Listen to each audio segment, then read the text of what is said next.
Being evil truly pays well, and it's practically impossible to imagine anyone that embodies the word more than Satan himself. The titular character from Netflix's hit series, Lucifer Morningstar, has gone on to become one of the most beloved TV characters, enjoying the finer things in life with enough cash to match his charisma. So, what really is his net worth, and how did he make his money? Fans seem to have a few theories, starting off with the devil really does wear Prada. If all of his designer clothes, fancy nightclub/penthouse, and stacks of cash and gold tucked away in his vault aren't enough to convince you that Mr. Morningstar is probably richer than most mortals, then we have no idea how to do so. But the question still remains, just how rich is this well-dressed devil really? To answer the age-old question, fans have come up with several estimations of the character's net worth, as well as theories about how he got so rich in the first place. His penthouse is also filled with antiques, and that's not even counting all of his warehouses and favors that he's accumulated over the course of his time on Earth. One Reddit user has estimated that the character is worth a minimum of around $250 million,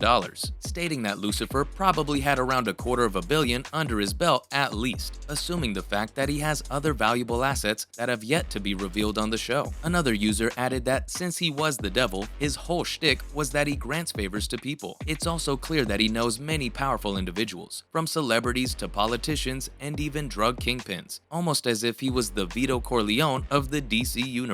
Although nobody has an exact estimate of Lucifer's net worth, the Archangel didn't so much as bat an eye, spending over $5 million just to pull an elaborate prank on Dan in the 5th season. On the other hand, how much is the star himself worth? At the age of 43, Tom Ellis currently stands atop quite an impressive fortune. According to the well-known site Celebrity Net Worth, the actor is estimated to be worth somewhere around $6 million, and his 2-decade-plus long career in show business is mainly responsible for all his wealth. The star's breakthrough performance was the role of Gary Preston on a BBC One series called Miranda, which aired from 2010 to 2015. He's since gone on to make appearances in shows such as Merlin, Doctor Who, No Angels, The Catherine Tate Show, EastEnders, Poirot, Obi City, Monday, as well as several other projects. However, without a doubt, the most significant role in the actor's career has been Lucifer Morningstar. Ellis has been estimated to have earned around $1 million annually for the show, making him one of the highest paid stars from the cast of the show. The success of the series has undoubtedly been a significant contributor to Ellis's net worth, further added to the royalties he's earned from all of his previous shows. Moving on, what are some of the best episodes from the whole series? The popular show is well known for its avid fanbase. After Fox announced that they were canceling the show after 3 seasons, the fans raised such a ruckus that it convinced Netflix to swoop in and save the day. The streaming giant helped produce the series for an extra 2 seasons, through to season 5. However, the disgruntled devotees once again managed to persuade Netflix to pick up the show for its 6th and final season as well. If the fans loved the series so much that they were able to convince a major streaming platform to make an extra 3 episodes after the show had originally been canceled, then it must have been a lot of good episodes. So, let's take a look at the top 5 fan-picked episodes of the series, shall we? First up, there's Who's the New King of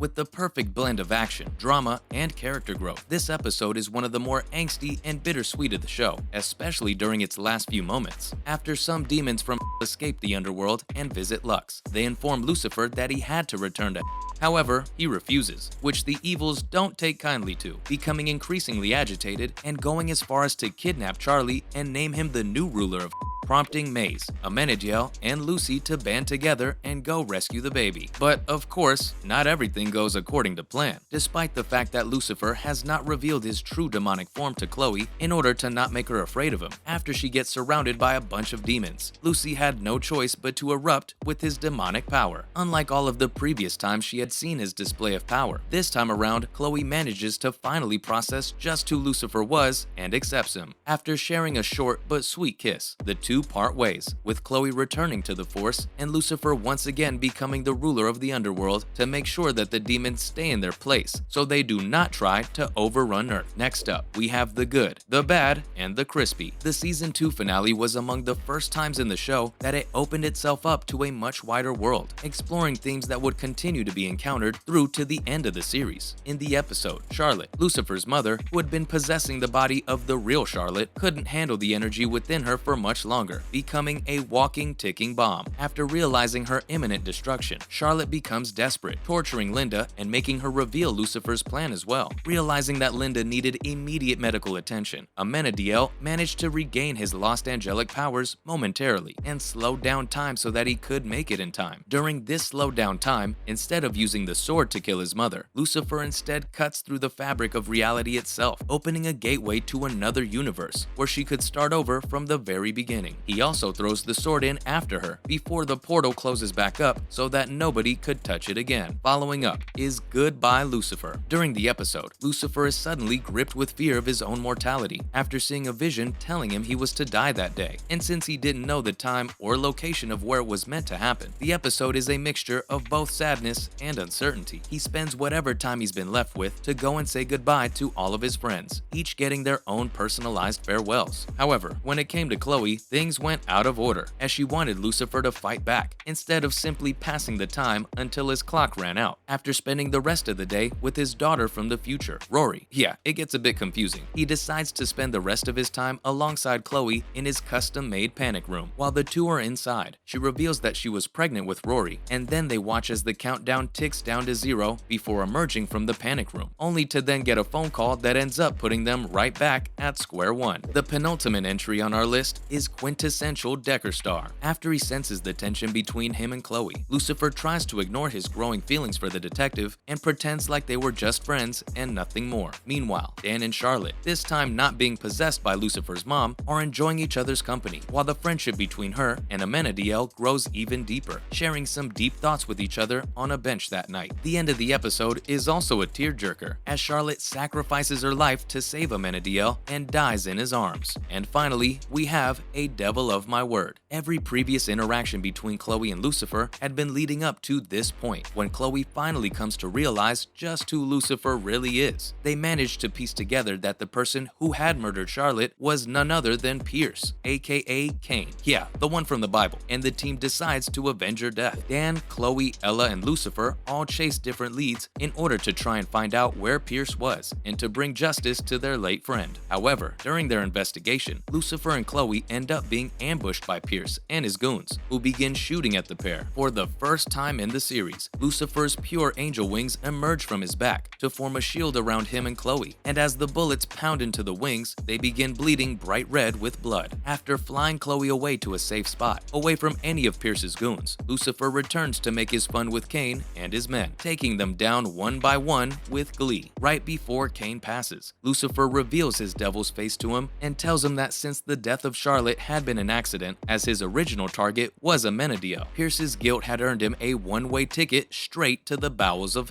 However, Chloe walks in on him while he's still in the middle of his transformation and sees his devil face for the first time, realizing that his jokes about being the devil had been true all along. That's a wrap for this video. Tell us your favorite episode from the Lucifer series. Let us know in the comments below. Make sure to give this video a thumbs up and subscribe to the channel for more videos like this. Thanks for watching, and we'll see ya in the next one.